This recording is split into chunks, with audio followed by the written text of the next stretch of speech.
예, 오늘은 데살로니가전서 5장 16절부터 18절까지 말씀으로 한번 따라해 봅시다. 모든 일에 감사하려면, 이 제목으로 우리가 하나님 말씀을 듣도록 하겠습니다. 저희들이 이제 감사절의 이제 마지막 오늘 주간인데요. 교회에서 이제 추수감사절이 되면 사실 감사에 대해서 설교를 굉장히 많이 합니다. 그래서 이래도 감사해야 되고 저래도 감사해야 되고 이렇게 감사에 대해서 굉장히 많이 설교를 듣는데, 그 감사절의 설교의 공통적인 내용은 다 뭐냐면 힘들어도 감사해야 되고 억지로라도 감사해야 된다, 뭐 그런 내용입니다. 그렇죠? 그런데 사실은 여러분, 억지로 감사해도 하나님께서 영광 받으시고 억지로 감사해도 하나님이 굉장히 좋아하십니다.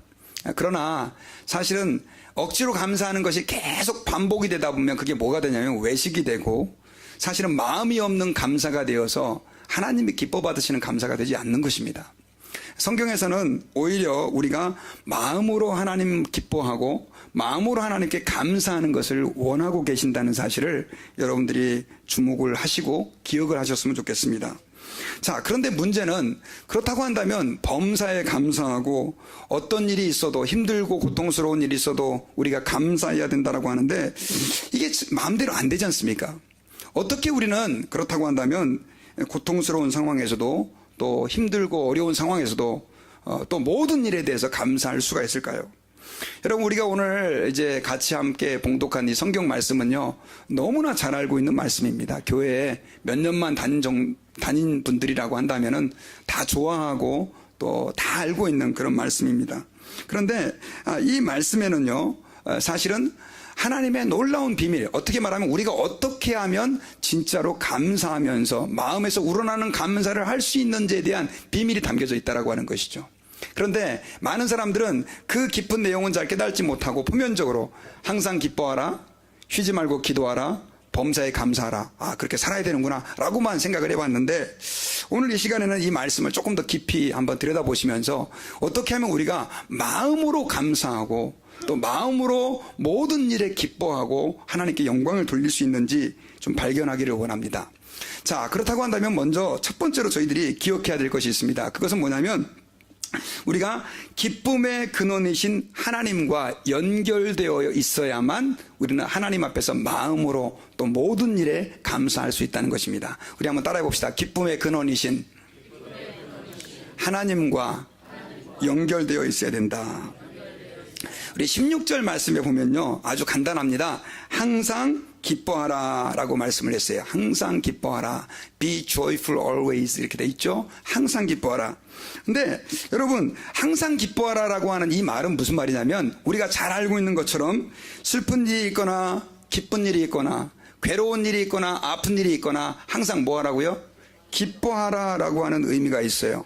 그리고 여러분, 원문을 보면 이 기뻐하라 라고 하는 말에는 어떤 의미가 있냐면 환영하고 축하한다는 의미도 있어요. 여러분 한번 생각해 보세요. 고통스러운 일이 있고 너무나 가슴 아픈 일이 내 삶에 닥쳤는데, 사실은 여러분 기뻐한다는 것도 별로 쉽지 않은 일인데, 근데 그걸 환영하고 그걸 축하한다는 것은 도무지 이해가 되지 않습니다. 그래서 많은 분들이 이런 설교를 들을 때마다 이를 악물고라도 힘든 일이 있어도 하나님 앞에서 기뻐해야 되는구나 라고 생각을 하는 사람들이 많이 있어요.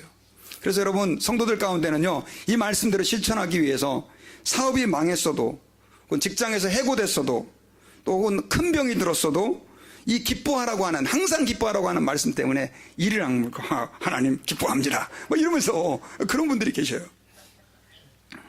하나님께서 기뻐하라고 그랬으니까 기뻐해야지, 막 이렇게 하면서 마음은 별로 안 기쁜데 겉으로만 이렇게 기쁨의 흉내를 내는 분들이 계세요.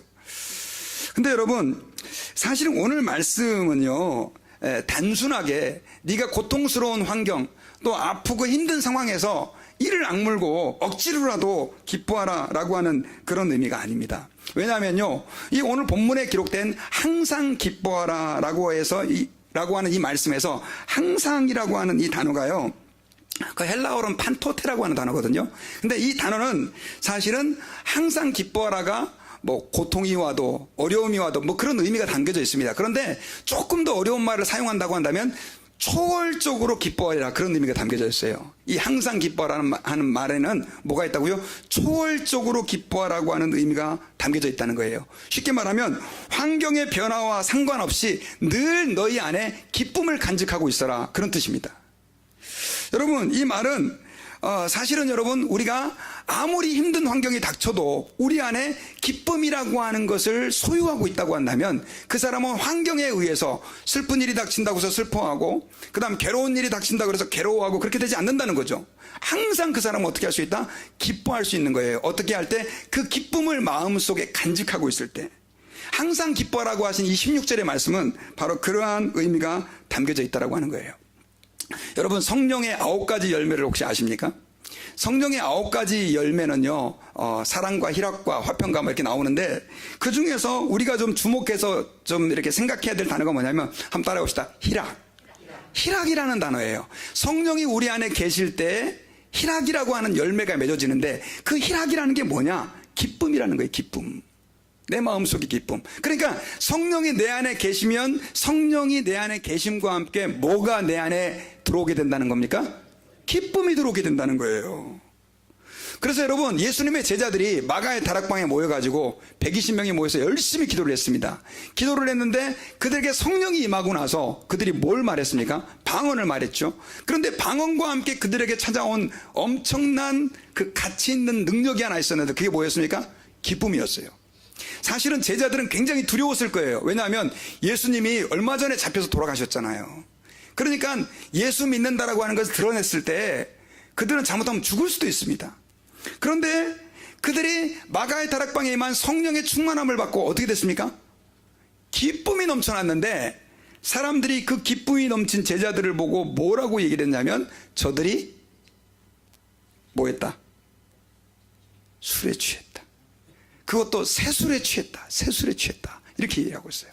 이 말은 독한 술에 취했다는 얘기예요. 너무나 기뻐하니까. 여러분, 술 취한 사람들은요, 사업이 내일 부도가 나가서 멸망해도 어떻게 합니까? 노래 부르고 막 좋아하잖아요. 흥얼흥얼 하고. 그래서 여러분, 괴로운 사람들은 가끔씩 술을 드시는 분들이 많이 계세요. 근데 여러분, 술이 아니라 성령에 취하시기를 부탁드립니다.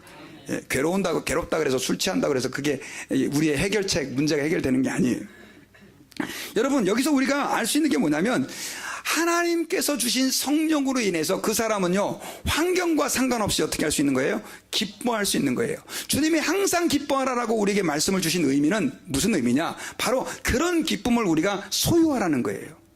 여러분, 이제 날씨가 추웠다 더웠다 하는데, 이제 또 오늘 내일 또 되게 추워집니다. 거의 영하 가까이 이제 내려가는데, 여러분, 날씨가 굉장히 추워질 때 춥습니까? 안 춥습니까? 우리 한국 분들은 전기를 아끼려고 히터도 안 켜요. 그래가지고 막 담요 뒤집어 쓰고 막 옷 입고 막 달달달달 떨면서 그렇게 추위를 이겨내는 분들도 계십니다. 그런데 여러분, 밖에가 아무리 눈보라가 치고 추워도 그 안에 히터를 틀어놓으면은 그 안에 있는 사람은 어떻습니까? 반바지 입고 그 다음에 울통 다 벗고 다녀도 추워요, 안 추워요? 안 추운 거예요.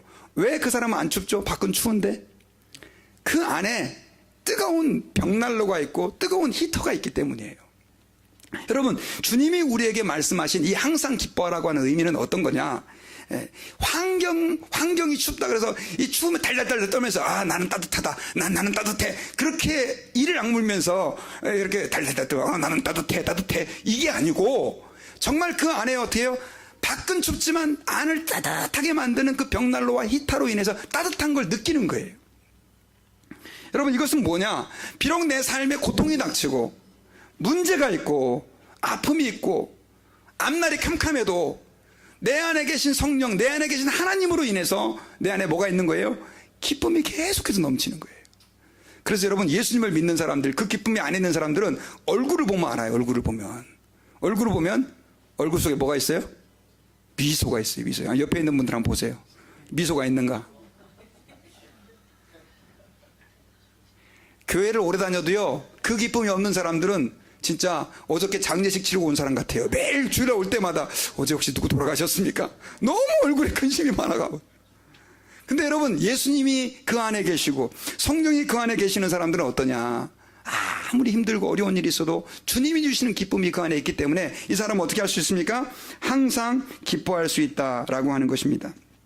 근데 여러분, 그 기쁨이 근원이 누구냐? 바로 주님, 우리 하나님이시라는 거죠. 그래서 여러분 시편 4편 7절에서는요 이렇게 시편 기자가 고백을 했어요. 자, 같이 한번 읽어봅시다. 시작. 주께서 내 마음에 두신 기쁨은 그들의 곡식과 새 포도주가 풍성할 때보다 더하니이다.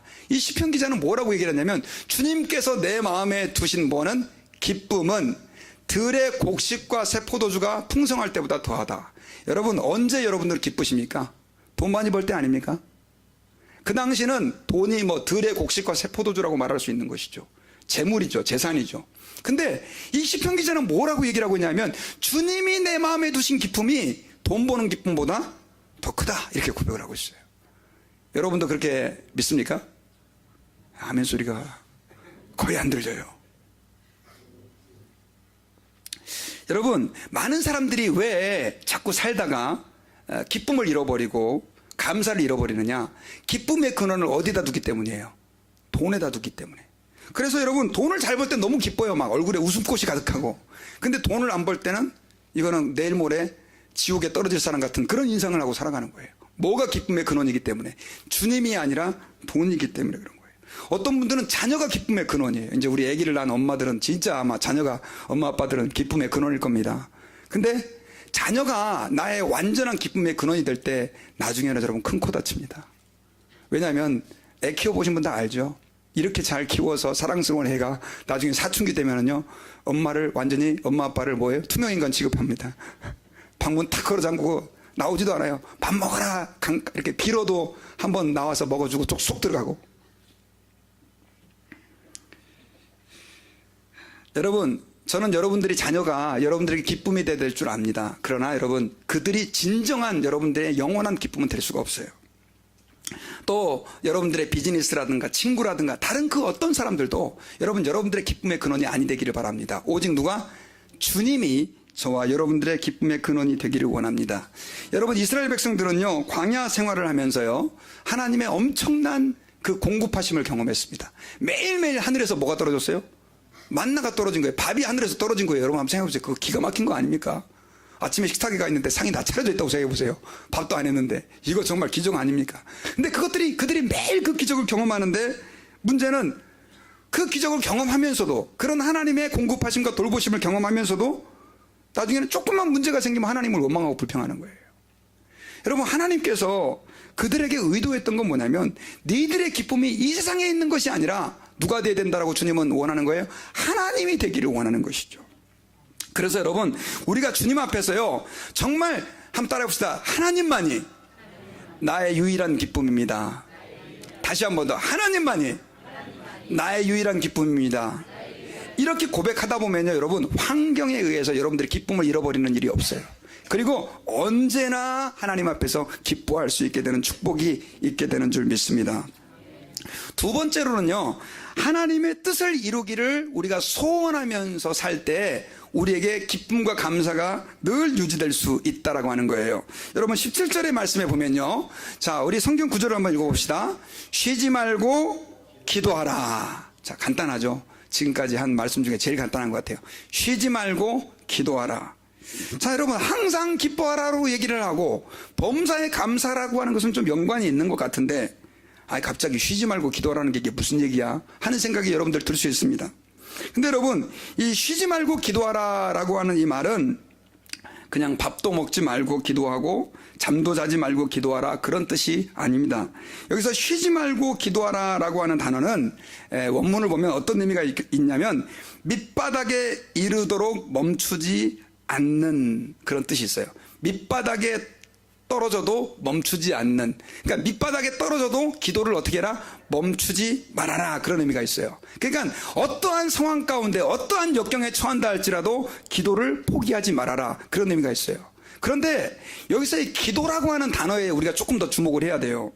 여러분, 우리는 보통 기도 그러면 하나님 앞에서 내가 뭐 필요한 거, 내가 뭐 원하는 거, 이런 거를 생각을 한단 말이에요.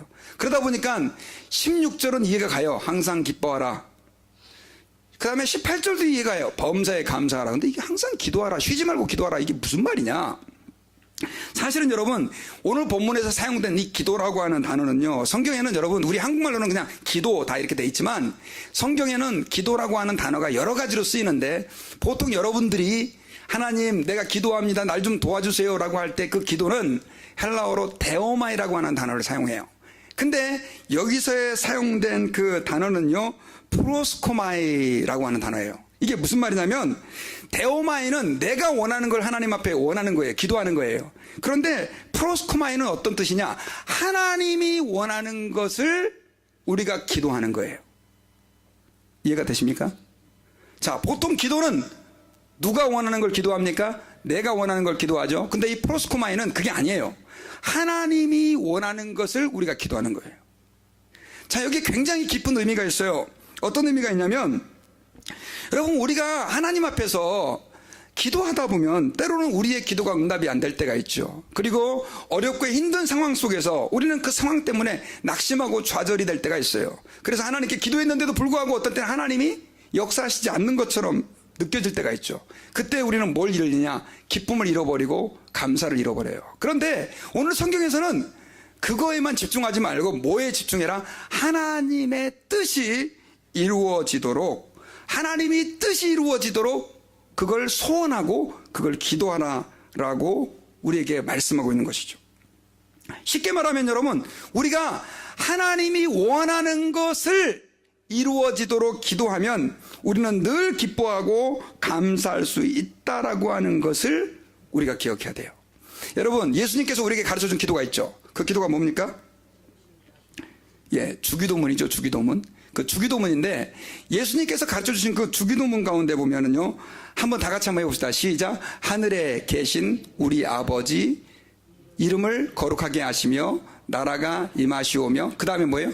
뜻이 하늘에서 이루어진 것 같이 땅에서도 이루어지게 하소서. 여기서 굉장히 중요한 얘기를 하고 있어요. 예수님께서 우리에게 가르쳐줬어요. 우리가 기도해야 될 때 내가 원하는 것만 기도하는 게 아니라 하나님의 나라가 임하게 하시고 하나님의 뜻이 이루어지도록 기도하라는 거예요. 하나님의 뜻이. 여러분, 우리가 하나님의 뜻을 이루어지기를 위해 기도하면서 신앙생활하는 사람들은요, 아무리 상황이 힘들고 요동친다 할지라도 그 안에서 감사하고 그 안에서 기뻐할 수 있다라고 하는 것을 기억해야 됩니다. 여러분, 많은 사람들이 신앙생활 하면서도요, 뭘 원하냐면 돈을 많이 벌어서 큰 집 사는 것, 좋은 차를 갖는 것, 편안하게 사는 것, 놀러 다니면서 사는 것, 이것이 자신의 욕망이 되어버린 사람이 많아요. 그런데 여러분, 하나님이 진짜 우리가 그렇게 되기를 원하실까요? 하나님은 여러분, 저와 여러분들을 통해서 진짜 원하는 게 뭐냐면, 우리를 통해서 우리와 함께 뭘 이루어나가는 겁니까? 하나님의 뜻을 이루어나가는 거예요. 만약 여러분들이 이 땅에서 할 일이 없으면 어디요? 천국으로 다 데려가요. 저와 여러분들이 지금 할 일이 있다는 거예요. 하나님은 자신의 뜻을 지금 이루기를 원하시는데, 그 동역자로 지금 누구를 부르셨다고요? 저와 여러분들 한 사람 한 사람을 다 부르셨다라고 하는 사실을 기억해야 됩니다. 그래서요, 신앙생활 할 때 내 뜻이 이루어지기를 원하면서 사는 사람하고 하나님의 뜻이 이루어지기를 원하면서 신앙생활하는 사람들은 달라요. 내 뜻이 이루어지기를 원하면서 신앙생활하는 사람들은 내게 조금만 위기가 닥치고 어려움이 닥쳐와도 좌절해요. 낙심해요. 그런데 그 과정 속에서도 하나님의 뜻이 이루어지기를 원하는 것을 기대하면서 바라면서 사는 사람들은요, 그 환경의 흐름에 요동하지 않고 하나님의 뜻이 이루어지면 그 상황에서도 어떻게 한다? 기뻐하고 감사한다라고 하는 것입니다. 여러분, 사실 제가 지금 목회를 하고 있는데 목회자에게 여러분 제일 큰 기쁨이 뭘까요? 사실은 저도 똑같이 여러분들처럼 자녀가 있고 가정생활을 하기 때문에 뭐 여러 가지 세상적인 것들이 많이 필요해요. 그런데 정말 내가 세상적인 건, 제가 세상적인 것들, 그것들만 기쁨으로 추구하고 산다고 한다면 저는 굉장히 불행한 사람일 거예요. 그리고 지금 저는 잘못된 길을 가고 있어요. 세상적으로 비교했을 때. 그렇지 않습니까? 뭐 제가 돈이 많습니까? 목회자라고 누가 뭐 알아를 줍니까? 세상적인 관점에서 보면 저는 실패자죠. 불행한 사람이에요. 그런데 저는 목회를 하면서 굉장히 기쁩니다. 뭐가 제게 기쁨이 되겠어요? 한 사람의 영혼이, 예수를 안 믿는 사람이 교회에 와가지고 예수를 믿게 되는 걸 볼 때, 여러분, 예수님은 한 영혼이 뭐보다 귀하다고 그랬습니까? 진짜 한번 여러분들에게 여쭤볼게요. 한 영혼이 천하보다 귀한 걸 믿습니까? 지금 옆에 계신 분들이요, 천하, 하늘과 땅보다도 더 귀하다니까요. 근데 그 영혼이 하나님 앞에 나와서 예수님을 믿겠다고 그 신앙생활하고 예배하고 있는데 기쁨이 돼야 안 돼요? 교회 와서 짜증내시는 분들, 이런 개념이 없는 거예요. 여러분들이 와서 예배하는 그 모습을 바라볼 때, 야, 이 죄인들이 와가지고 이 하나님 앞에 예배를 드리는구나, 이것이 기쁨이 되는 거예요. 그리고 처음 신앙생활 할 때는 그냥 완전히 천방지축에 자기밖에 모르던 사람이 이제는 내가 주를 위해 삽니다, 주님의 영광을 위해 삽니다 라고 하는 그런 고백을 하고 그런 삶을 살아가기로 결단할 때요, 진짜 목회자는 세상 말로 기쁨이 째집니다. 너무 기뻐요. 너무 기뻐. 그렇겠어요? 안 그렇겠어요? 반대로 얘기해 볼까요? 목회자에게 뭐가 슬픔일까요? 목회자가 사례비를 많이 벌어가지고 막 돈을 펑펑 쓸 수 있고 막 큰 집에서 살고 막 호화스러운 삶을 사는 게, 그게 여러분 목회자의 기쁨일까요? 아무리 그렇게 산다 할지라도 정말 한 영혼이 회심하는 사람이 없고 성도들의 믿음이 자라가지 않고 목회자는 슬픈 거죠. 하나님의 뜻이 이루어진다는 생각들이 잘 안 들 때. 근데 여러분, 목회자뿐이 아니라 여러분들도 마찬가지예요. 여러분들도 그런 마음으로 신앙생활을 하다 보면요, 정말 하나님의 뜻이 이루어질 때 우리는 거기서 뭘 느끼냐면 희열과 기쁨과 감격을 느끼게 되는 줄 믿으시기 바랍니다. 제가 어저께 통화를 했어요. 저희 교회에 사역하시던 그때는 간사님이셨는데 이제 지금은 신학교 들어가서 전도사님이 되셨는데, 그분은 한국의 명문대를 나오셨어요. 그리고 명문대 나온 사람들 중에서도 가기 힘든 외국계 기업에 가가지고요, 얼마 전까지만 해도 연봉을 한 달에, 1년에 한 10만 불씩 버는 그런 분이셨습니다. 근데, 그거 다 버리고요, 다 털어버리고, 목회자의 길로 지금 가서 지금 신학교 다니고 있어요. 이제 1년 반 정도 다녔더라고요. 근데 어떻게 통화하면서, 아니, 그 학비는 어떻게 해결하십니까? 그랬더니, 어떤 교회에서 지금 장학금을 줘가지고 학비 걱정 없이 살고 있습니다. 생활비 아직 파타임이니까 생활비도 굉장히 적은데, 그런 얘기를 들으면서, 아니 참, 이 길을 안 갔으면, 그 길을 안 갔으면 정말 떵떵거리고 편안하게 살 사람인데 왜 저러나 하는데, 제가 그분하고 통화를 하면서 계속 느낀 게 있어요. 그 안에 너무 큰 기쁨과 감격이 있는 거예요. 주의 종의 길을 가면서, 하나님의 길을 가면서 느끼는 기쁨이 있는 거예요. 여러분, 저는 여러분들에게 한번 여쭤보고 싶습니다. 여러분들은 어떤 기쁨을 추구하면서 삽니까? 세상적인 기쁨입니까? 아니면 하나님의 뜻이 이루어지기를 원하는 기쁨입니까? 저는 그 기쁨들이 저와 여러분들에게 있기를 주님의 이름으로 축원합니다.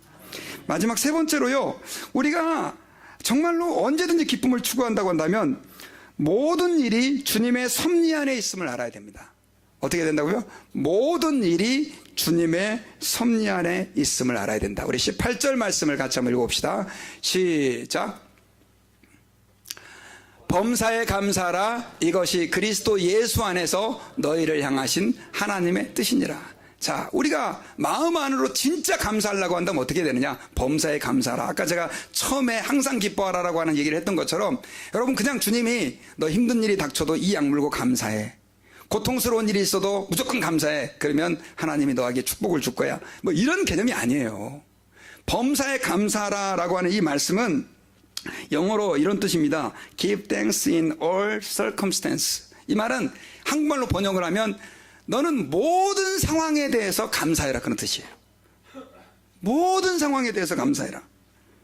자, 모든 상황에 대해서 감사한다라고 하는 것은, 아파서 병원에 갔는데 당신 암입니다, 이래도 감사하라는 거예요.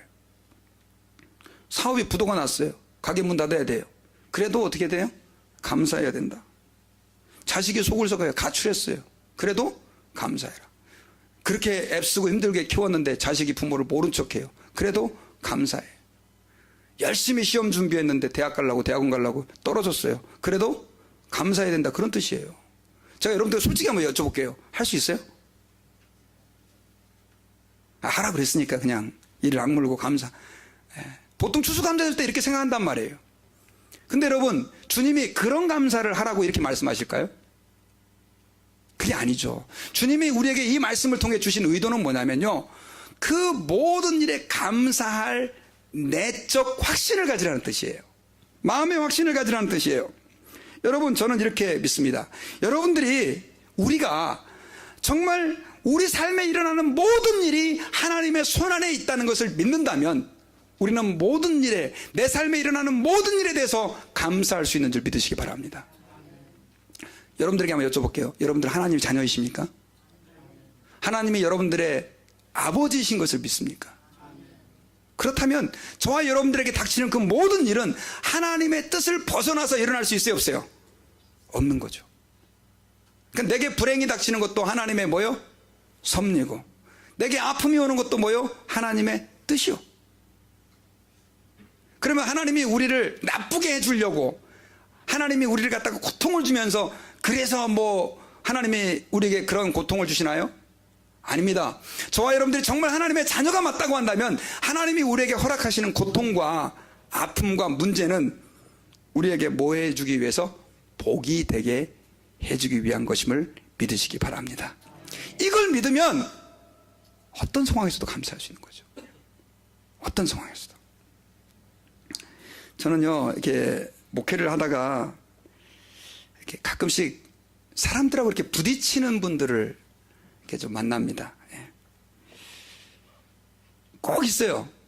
근데 그분은 어떤 성도하고 이렇게 부딪혀요. 부딪히는데 나중에 이제 저를 찾아와가지고 얘기를 하죠. 너무 힘듭니다. 그 사람 때문에. 너무 힘들어요, 목사님.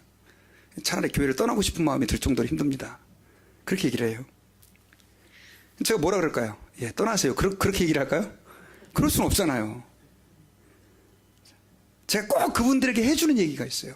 그게 뭐냐면, 여러분 생각해 보세요. 만약에 A라고 하는 성도가 있습니다. 근데 B라고 하는 성도가 그 A라고 하는 성도하고 부딪혀서 너무 신앙생활하는 게 힘든 거예요. 자, 누가 문제일까요? A가 문제일까요? B가 문제일까요? 잘 모르죠. 누가 문제인지는. 근데 C, D, E 여기 있는 사람들은 A하고 잘 지내요. 근데 B만 A하고 문제가 생겨요. 자, 그럼 여러분들에게 여쭤볼게요. B가 문제예요? A가 문제예요? 지금 이해가 안 가십니까? 누가 문제예요? A는 다 친해, 딴 사람들하고. 근데 B가 A하고 문제가 생겼어. 그러면 B가 문제예요? A가 문제예요? 문제가 없어요. B가 문제죠. B가 문제. 예. 지금 잘 여러분 이해하셔야 돼요. 자, 제가 왜 지금 이런 말씀을 드리느냐면요. 사람들은 대개 다 자기 자신을 못 봐요. 자, 어떤 성도가 마음이 이렇게 뱀댕이 같이 작아요. 뱀댕이 이거보다 작지만. 근데 작다 보니까 자기를 이해해주는 사람하고는 친한데 자기를 이해해주지 못하는 사람하고는 갈등이 생겨요. 그러면 그 문제가 남에게 있다고 생각하지 말고 우리는 그때 누구에게 있다고 생각을 해야 됩니까? 나에게 있다고 생각을 해야 돼요. 근데 여러분, 하나님의 교회에서 하나님이 그 사람을 쓰시려면 제일 먼저 하는 일이 뭐냐면 이 뱀댕이 같이 작은 속을 주님이 크게 넓혀야 돼. 제가 지금까지 목회를 돌아보니까요, 하나님이 저희 교회에 참 힘든 사람들도 많이 왔었거든요. 근데 그분들 때문에 제가 굉장히, 여러분 머리 좀 빠진 거 보세요. 머리숱 많게 보이려고 지금 드라이 해갖고 제가 열심히 지금 하고, 또 머리가 지금 3분의 2가 허해요. 얼마나 고생을 많이 했는지 몰라요, 저도. 근데 지나간 시간을 돌아보니까 제가 뭘 느꼈냐면, 하나님이 섭리하시는 분이면 왜 그렇게 골치 아픈 사람을 나한테 보내줘갖고 목사를 힘들게 했을까? 그런 생각을 제가 해본 거예요. 여러분, 그래요, 안 그래요? 알고 봤더니 나를 위한 거더라고요. 그렇게 힘든 사람을 자꾸 경험해 보니까 이게요, 가슴이 찢어져요. 막 죽을 것 같아. 막 심장이 가슴을 반으로 찢어 놓는 것 같아. 근데 찢어지면서 어떻게 돼요? 커지는 거예요. 여러분, 운동하신 분 알죠? 근육이 커지려고 그러면 근육이 어떻게 됩니까? 찢어져야 되는 거예요. 근육이 찢어져야 된다니까요. 그래야지 이렇게 근육이 딱 나오고 근육이 생기는 거예요. 똑같아요. 마음도. 하나님이 마음을 찢어놔요. 누굴 통해서? 골치 아픈 사람을 우리 옆에 붙여놔. 나하고 안 맞는 사람을. 어떤 사람은 그 사람이 내 아내야. 내 아내. 어떤 사람은 남편이고, 어떤 때는 또 자녀예요, 자녀. 또 어떤 때는 교회에 있어, 그 사람들이. 어떤 사람은 또 그 사람이 교회 중직자일 수도 있어요. 직장에서 상사일 수도 있고 같은 동료일 수도 있어요. 여러분, 한번 제가 진짜 여러분들에게 한번 여쭤볼게요. 하나님이 모든 걸 섭리한다고 한다면 왜 그런 분들을 내 주변에서 싹 제거하지 않고 내버려 두실까요? 누구를 위해서? 대답이 너무 어렵습니까? 나를 위해서. 우리를 키워주시기 위해서요. 키워주시기 위해서.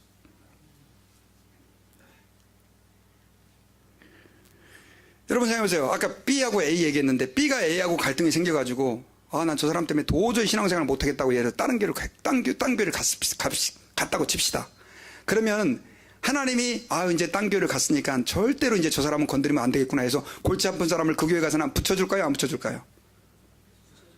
여러분 그거 아시죠? 하나님은 절대 포기하지 않으신다네.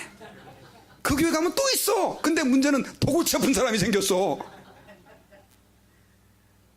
그래서 기왕이면 웬만하면 여기서 다 해결을 하시라고요. 여기서. 그래서요, 여러분 힘든 얘기인 건 알아요. 저는 진짜 제가 돌아보니까 목회자는 사람을 상대해야 되잖아요. 별의별 사람들이 다 했어요. 별의별 사람들이. 근데 그 사람들을 목사는 사랑해야 되잖아요. 성질 난다고 멱살 잡고 뒤집어 흔들고 이단 협착기로 차버리면 됩니까, 여러분? 목사가. 안 되잖아요. 참고 예수님은 아니지만 예수님인 것처럼 품고 목회하고 기도해주고, 예? 그 사람이 그리스도의 제자가 되도록 양육해야 되고, 이러니 여러분 이 제 가슴이 얼마나 넓어야 되니까 주님이 막 쫙쫙 찢어 놓는 거죠. 그러니까 지금 돌아보니까 힘든 사람, 골치 아픈 사람이 있는 것도 우리가 원망할 상황이 아니고 어떨 상황이더라? 감사할 상황이더라. 한번 따라해 봅시다. 힘든 사람을 내게 주신 것도 감사합니다. 그러니까 하나님의 섭리를 알면 그 힘든 상황 속에서도 우리는 뭐 할 수 있다? 감사할 수 있다라고 하는 것입니다. 여러분, 애들이 클 때요, 이제 이삭이 막 이런 애들을 조금만 더 크면 이제 무릎이 아프다고 그럽니다. 그죠? 클 때 무릎이 아파요. 왜 그러죠? 성장통이라고 그래요. 키가 클 때 성장해. 무릎이 아파요. 막 팔도 아프고, 막 애들이 막 클 때는 쑥쑥 크잖아요. 근데 여러분, 그 고통이 나중에 더 심해집니다. 우리 인간이 제일 빠르게 많이 클 때가 언제냐면 사춘기 때입니다. 그죠? 근데 사춘기 때는 이제 남자는 남자답게, 여자는 여자답게, 그리고 또 이제 부모에게서 독립했는데, 여러분 이 사춘기가요, 그 영어로는 adolescence를 그래가지고 이제 adult 그 과정을 수업하는 기간이라고 그러는데, 사실은 사춘기 애들이 힘든 게 아니라 부모가 힘듭니다. 가슴이 찢어지죠.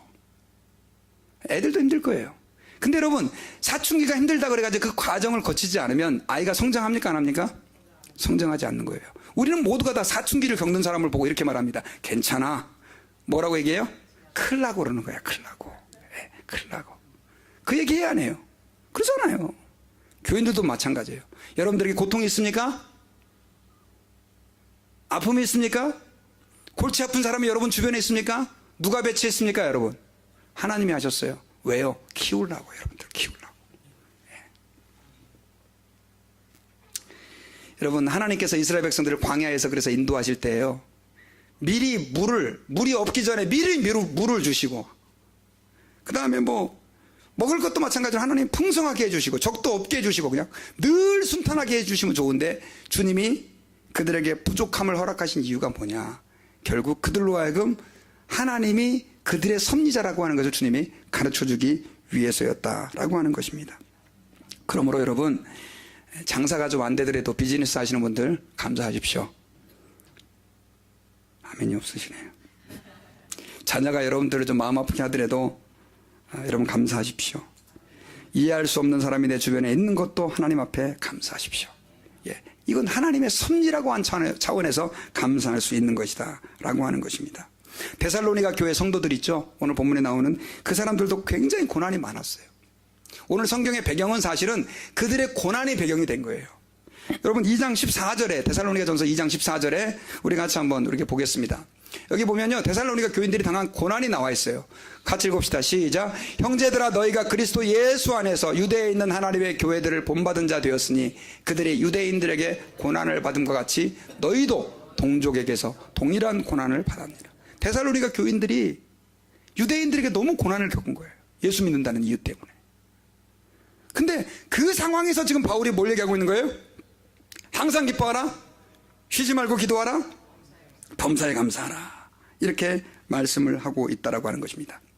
그리고 이것은 내가 너희들에게 권면하는 것이 아니라 하나님의 뜻이다라고 하는 것을 사도 바울이 한 번 더 우리에게 얘기를 해주고 있어요.